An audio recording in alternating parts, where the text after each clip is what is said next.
Hello നമസ്കാരമുണ്ട്. പിന്നെ സുഖമില്ല. അപ്പോൾ നാളെ നമ്മളെ PV അൻവർ ഒരു രാഷ്ട്രീയ വിശദീകരണ യോഗം വിളിക്കുന്ന ഞായറാഴ്ച 6 മണിക്ക് ശേഷമാണോ മഗ്‌രിബിൻ്റെ സമയത്ത്. അപ്പോൾ ഇതിലൊരു പ്രത്യേക അജണ്ട ലീഗ് തയ്യാറാക്കിയിട്ടുണ്ട്. അപ്പോൾ അവരുടേതായിട്ടുള്ള ഒരു അജണ്ടയാണ്. അപ്പോൾ അൻവർ ഈ സമ്മേളനം വിളിക്കുന്നിടത്തൊക്കെ മലപ്പുറത്തിൻ്റെ വിവിധ ഭാഗങ്ങളിൽ നിന്നിട്ട് ലീഗിൻ്റെ വകയായിട്ട് ആളെ എത്തിച്ചു കൊടുക്കുന്നൊരു പരിപാടി, അത് അവരുടെ ഒരു തീരുമാനം, അജണ്ട പുറത്തു വന്നതാണ്.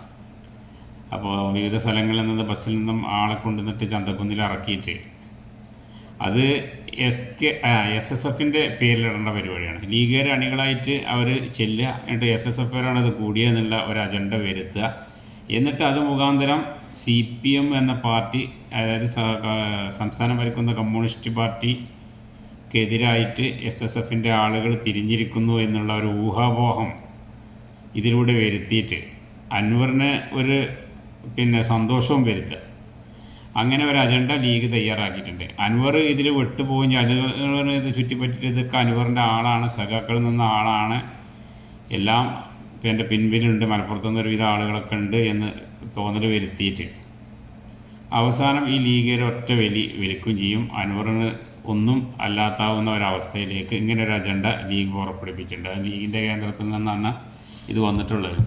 അപ്പോൾ ഇതൊന്ന് SSFകാരൊന്ന് ശ്രദ്ധിക്കുക, വളരെ താഴ്മയോടെ പറയണം, പറ്റുന്നവരിതൊന്ന് ശ്രദ്ധിക്കുക. അതിൽ AP വിഭാഗം ആളുകൾ, അവരുടെ അണികൾ എല്ലാവരോടൊന്ന് ശ്രദ്ധിക്കുക. ഇത് APയുടെ വിഭാഗത്തിൻ്റെ തലയിലിടേണ്ട ഒരു പരിപാടിയുണ്ട്. PV പറഞ്ഞ ആളുകളെ എത്തിക്കുന്നത് ലീഗുകാരാണ്, ലീഗിൻ്റെ അണികളും അത് ബന്ധപ്പെട്ട ആളുകളും. ഇങ്ങനെ അൻവറിന് തൃപ്തി വന്നു കഴിഞ്ഞാൽ, അതുപോലെ തന്നെ CPM ഒരു പാർട്ടി എന്ന് കരുതും, മലപ്പുറത്ത് നിന്നുള്ള ആളുകളൊക്കെ അണികളൊക്കെ അൻവറിൻ്റെ കൂടെ ഉണ്ടാവുകയും ചെയ്യും. അങ്ങനെ കൂടി എന്നുള്ളൊരു തോന്നലും വരുത്താൻ ലീഗിൻ്റെ ഒരു അജണ്ട ഇതിൽ വന്നിട്ടുണ്ട്. അപ്പോൾ എല്ലാവരും ഒന്ന് പറ്റുന്നവരൊക്കെ ഒന്ന് ഷെയർ ചെയ്യുക. ഇത് ശരിയായ ഒരു ദിശയാണ്, നാളത്തെ ഇതിന് വേണ്ടിയിട്ടാണ് അവർ പ്രത്യേക വലിയ അജണ്ട തയ്യാറാക്കിയ ലീഗിൽ നിന്ന് കിട്ടിയ വിവരമാണ്. ഓക്കെ, എന്നാൽ ലാൽസലാം.